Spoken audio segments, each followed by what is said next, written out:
Hello,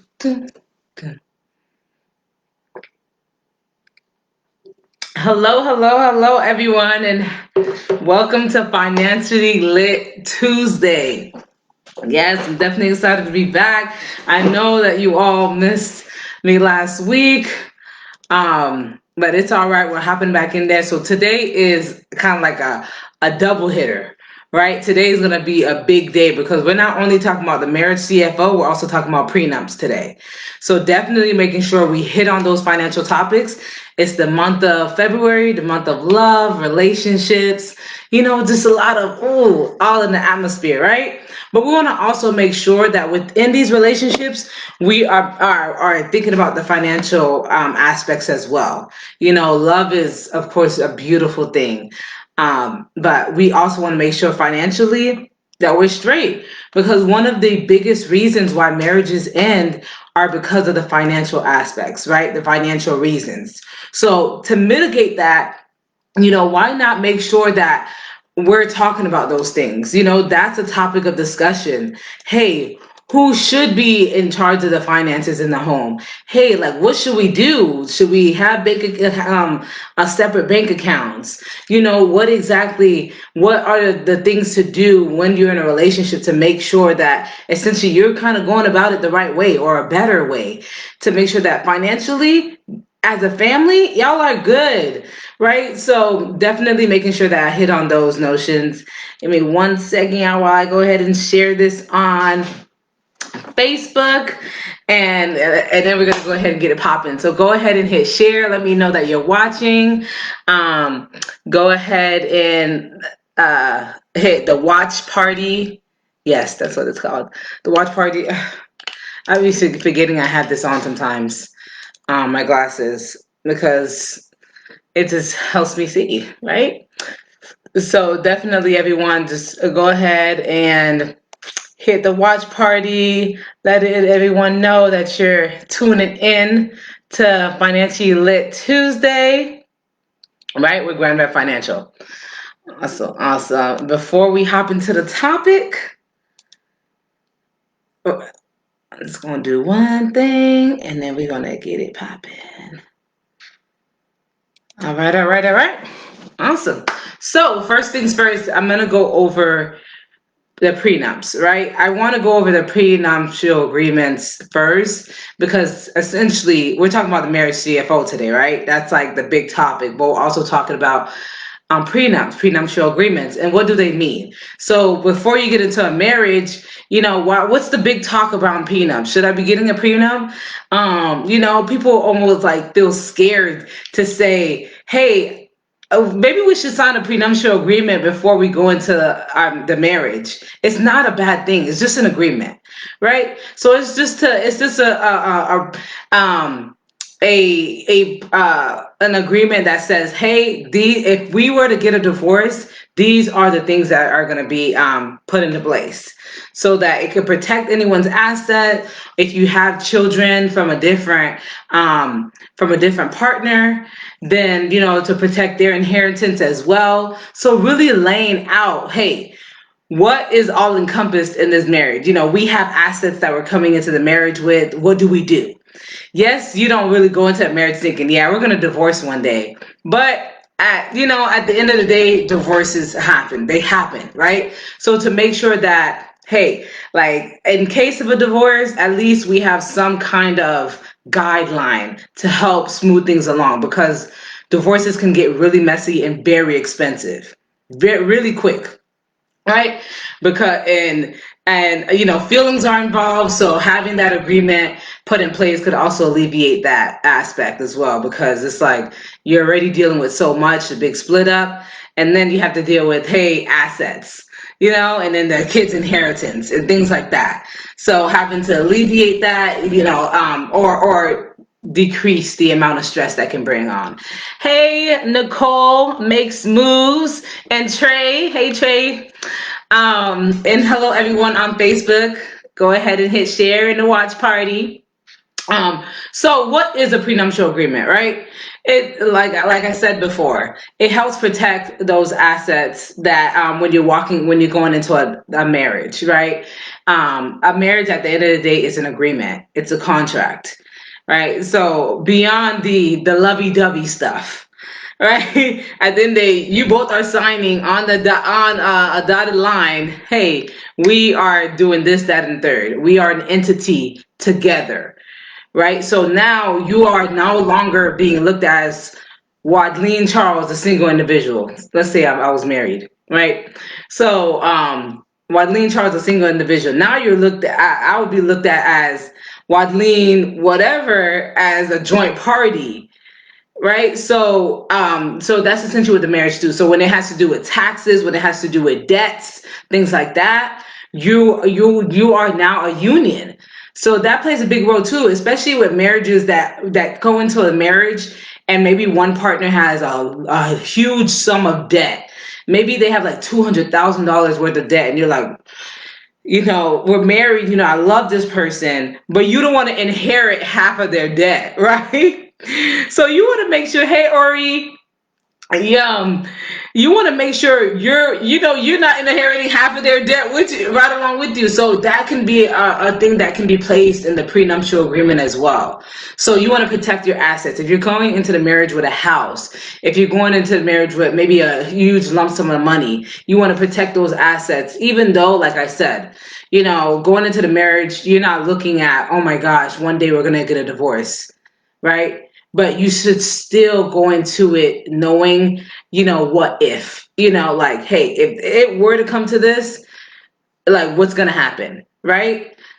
Are there prenups for people with LLCs or sole proprietors? I mean, yes, like anyone at all could get a prenup. So, and actually with people with businesses, I do want to touch on that as well. You definitely want to make sure that you put the business into the prenuptial agreement, because what happens is, because especially with sole proprietors and LLCs, they're linked to the individual. So say Wadleen Charles, right? Myself, I get married to a water bottle.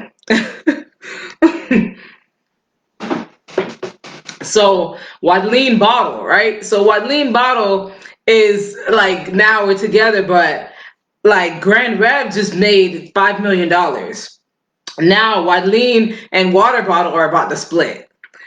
And because it's an LLC or it's linked to my sole proprietor, Water Bottle could say, yo, I need half of that. Like, you're going to have to cut me into, some of that money that you have, because, we're a union and you didn't put it in the prenup.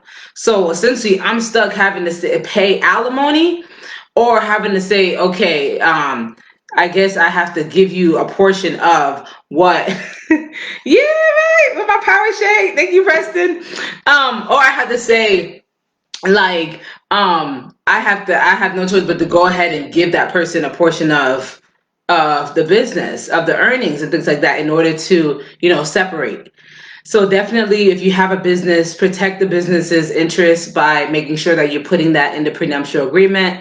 Like I said, your children, if you have children outside of the marriage, and you want to make sure that, hey, a certain amount of their inheritance is for them, whatever the case may be, you want to make sure that you put that in the agreement as well. So they're literally, I'm no lawyer. I'm in the financial arena. I definitely study a lot of laws. Obviously, I'm in the financial arena as far as like accounting go, taxation, business law. I had to study those things. So, of course, these are things that we touch on, but a lawyer that specializes in prenuptial agreements are obviously the go-tos. But I wanted to make sure I bring it up so that you are thinking about these things. So as you go into marriage, or if you're already in one, then, you can still draw up an agreement, even though you're in a marriage already.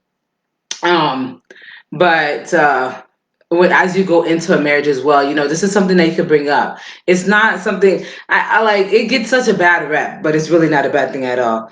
Preston said, with the power shake though, Green Hawk juice and Wadleen Charles together forever. We ain't going nowhere. Right, me and Imperium, Green Hawk are brought today in union. But yeah, so really make sure that y'all are thinking about those things as well. Of course, if you have any questions as I go through this, feel free to ask, let me know, all that great stuff. And then I'm gonna go ahead and jump into the marriage CFO. The marriage CFO. So, what is a CFO? The CFO, Chief Financial Officer. They don't think you love them when you mention prenup, right? Because, I blame like media, I should say, because they talk about it in songs and things like that, and they're like, oh, they need a prenup, da da da, like it's something bad. It's a contract. A marriage is a contract as well. Like when you go to the courthouse and you say, "Hey, I'm brought in union," everything that person and me brought together, we're responsible for each other. That's what you're basically signing when you go into the courthouse and marry this person. So same thing with a prenup. This is saying, "Hey, yes, we love each other," and I feel like in relationships. That's why I made sure to make sure that this is one of the topics we go over. Relationships, like the finances get pushed to the side because we're so caught up. We're in love, right? We're in love, and we don't want to lovey-dovey each other. We want to get married and engage and do the whole wedding thing, and we don't bring up the finances. We don't bring up, okay, do we get joint accounts? Do we get allowances? We don't bring up how to manage the finances, and then the marriage goes on, and then financial issues get a problem. Oh, he spends too much. He loves his shoes and he's always buying this and that and this knickknacks. Now they're getting into arguments because of the financial spending. Oh, who's going to pay this bill and that bill? Who's responsible for what? That doesn't get talked about until after the fact, when it should be talked about in the dating phase. Like it look this whole the dating phase is the chance to find out all this information, right? How is it going to work? How is this union between me and you going to work? Like how much do you make? How much debt do you have? That need to be communicated. What is your credit score? Is that something we need to work on? That stuff needs to make sure it's a point of topic, because you don't want to be stuck saying, okay, I love this person, and then you're stuck with $350,000 of debt. In fact, and then they also have a poor spending habit, right? And so make sure that you're hitting home on that. You're having those conversations. It may be a little awkward. Have the conversation anyway. It's okay. I love talking about money and finances and things like that, obviously. So I want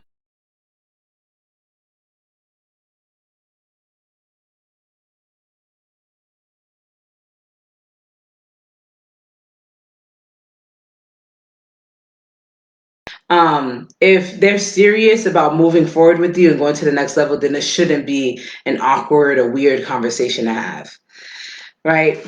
Um, Marriage CFO. I know there was something else I wanted to hit on, but I'm gonna come back to it. Let me go back to my notes now. So, how do you elect the family CFO? Like, who? How do you know? Like, who's in charge of the money? How do you know how to flow it? Right? It's that person that has more time, that's going to actually take the time to go over the finances. That's going to take the time to look into different investment instruments. That's going to grow the family's finances. Right? It's that person that's going to be um, more cautious, more adamant, more analytical about what's going on in the family's finances, right? Not necessarily the person that, and it doesn't necessarily have to be that person that saves a ton of money, like the big saver.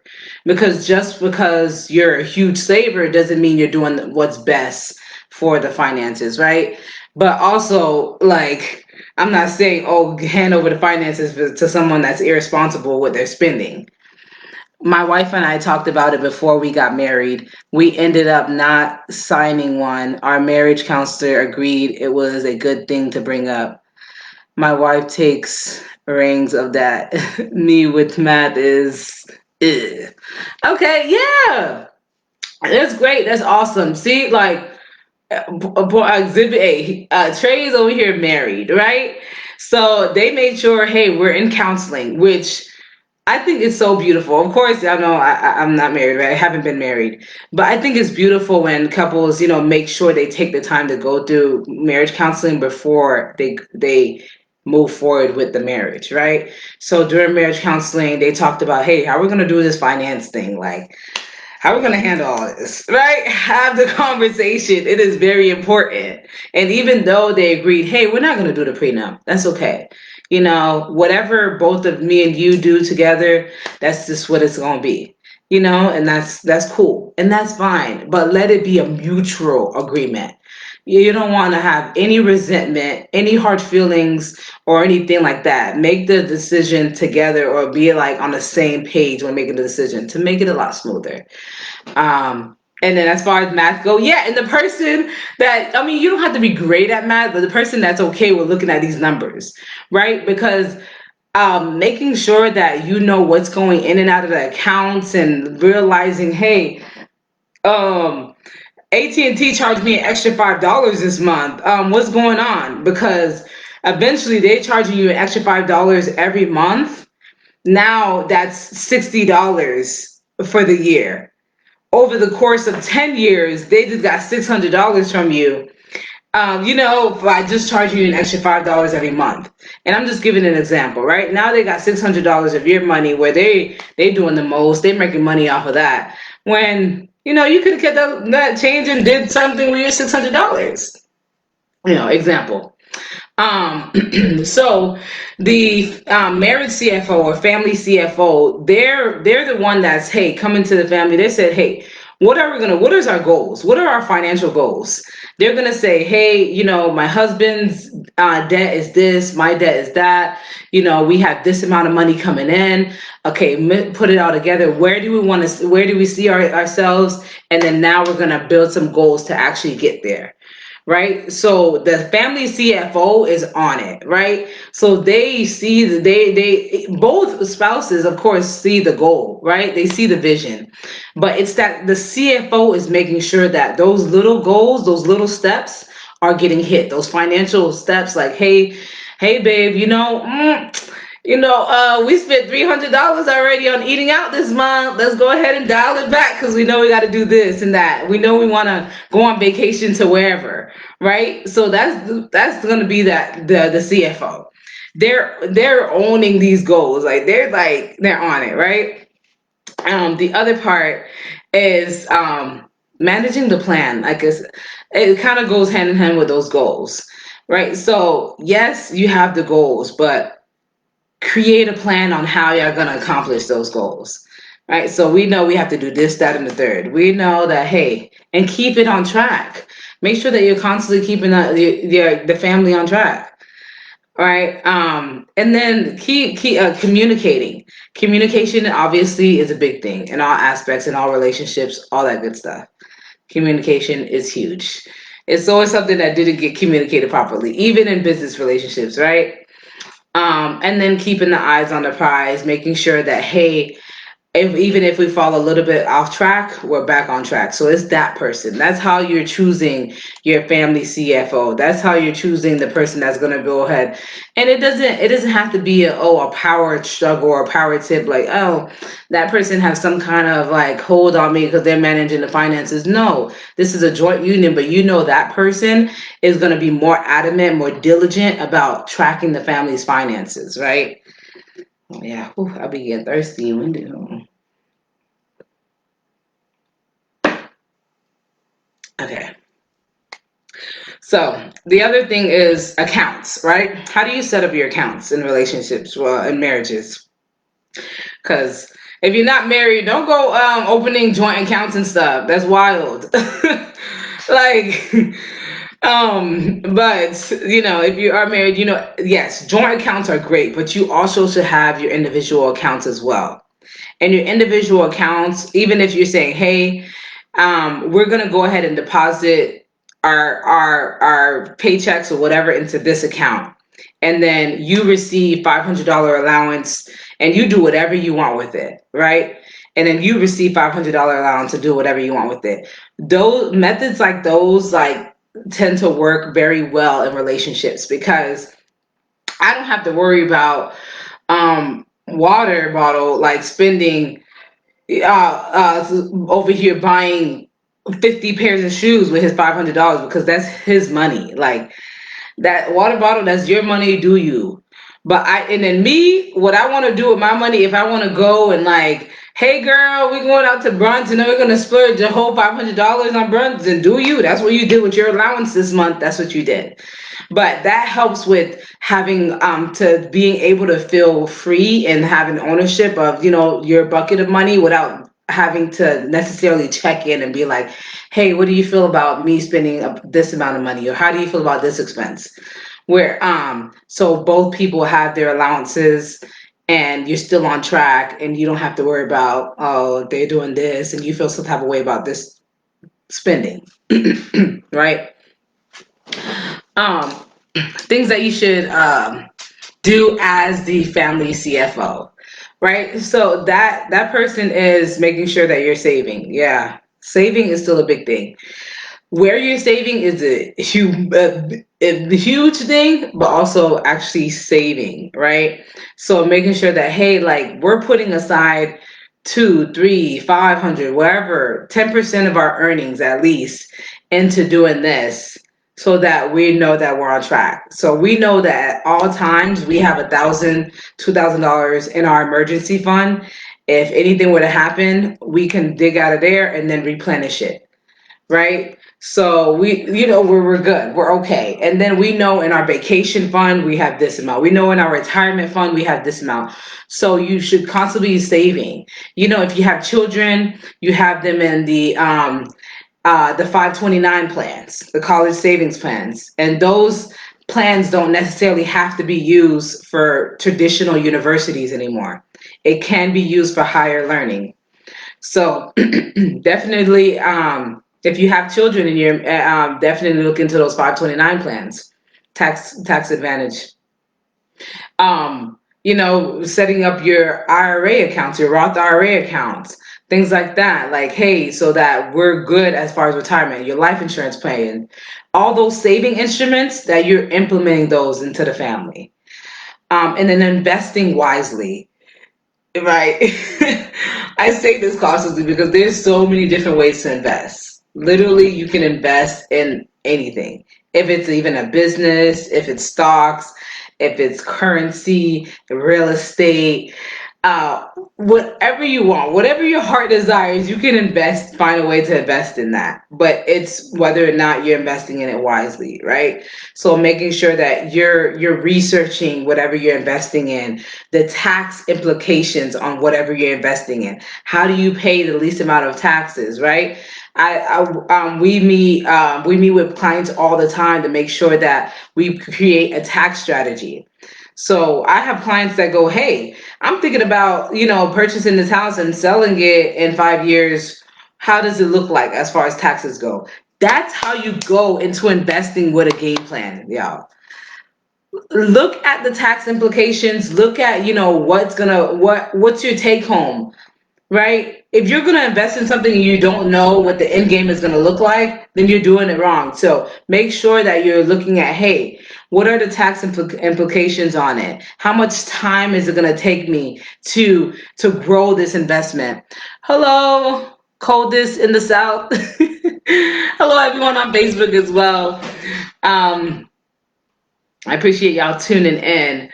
So yes, investing wisely. Like, what does inflation look like? Are you taking inflation into account? Inflation's already 3.5%. If your investment is not giving you at least 4%, let it go because it's not even meeting inflation. Like, like you have to move your money into something that's gonna earn you more money, right? And where do those interest rates exist? Like, where do I find that? They exist, right? They're out here.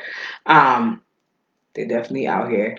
But definitely get together with somebody that's knowledgeable. Get together with Grand Rev. We don't have we have quite a few colleagues that we work directly with that handle security investments. Depending on what you're looking to invest in, we know somebody, right? So definitely come to see Grand Rev if you're, trying to peek into the areas of investing. Um, managing the risk, right? So that's big with it, investing or putting your money out there as well, because and also with different like credit cards and things like that, managing those things. So saying, hey, this doesn't look right, being able to catch those things, because at the end of the day, you are a unit, right? So you're coming into the marriage, y'all are a team. Like, this is power couple. This is like dream team. This is gonna be awesome. So making sure that, hey, like, I have my CFO. She got it right. I'm the CFO. I'm pretty sure I'm gonna be CFO of my marriage. Like, come on. But you know, but who knows? We'll see. But probably gonna be me. But but yeah. So Wadleen, she got this. She handles that side. We come together on the business side, is doing this, that, and the third. It's good, and we're making sure that, hey, we're tracking those credit. We're constantly pulling those credit reports to see if any red flags are there. We're looking for those things because we want to make sure we're working in the best interest of our family unit, right? So, life insurance, long-term care, if anyone becomes disabled in the family unit. These are conversations that are kind of hard to have because you wish for those things not to happen, but you have to have those conversations. If my husband was the breadwinner, right, and something would have happened to him, what happens to our family, right? Do we have the right protections in place? Do we have long-term care? Do we have, the health care? Do we have, these different things in place in case something happens? Definitely making sure that you're having those conversations, you're investing in those different instruments to make sure you have that safety net, y'all. There's nothing like wishing shoulda, coulda, woulda, right?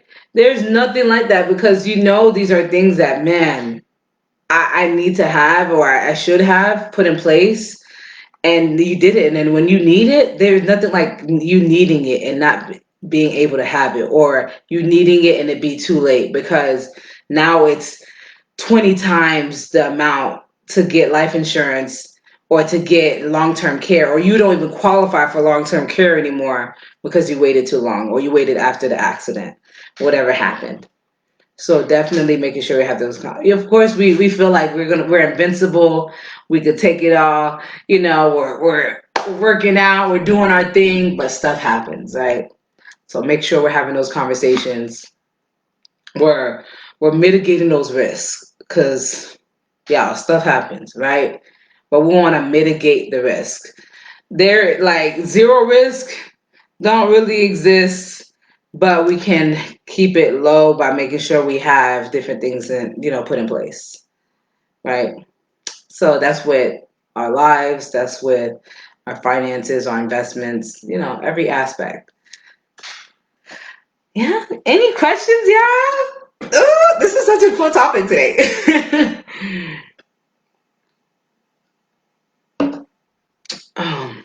Hey, Tamara. Hey, hello everyone on Facebook. Let's see. Make sure I'm not missing anyone's questions or anything. But yes, y'all. I know I went over prenups a little bit, and the marriage CFO going into March Madness. Everyone's like, they're going ham in March. March is that month. The end of the first quarter is March. So look, if you came into the year and you was like, oh, I need to do this, that, and the third, March is a reminder that, yo, you're 3 months in. Like, the first quarter is almost up. And what have you been doing? So I can't wait to talk investing. I'm always in for a new stream of revenue. Absolutely. Absolutely, Trey. And I'm happy to be working with you as well. But yes, make sure that, wait, what was it? Oh, March. So going into March, we're going to have another series, because I like these series, right? So making sure that I'm going ahead and pulling up a new topic for March.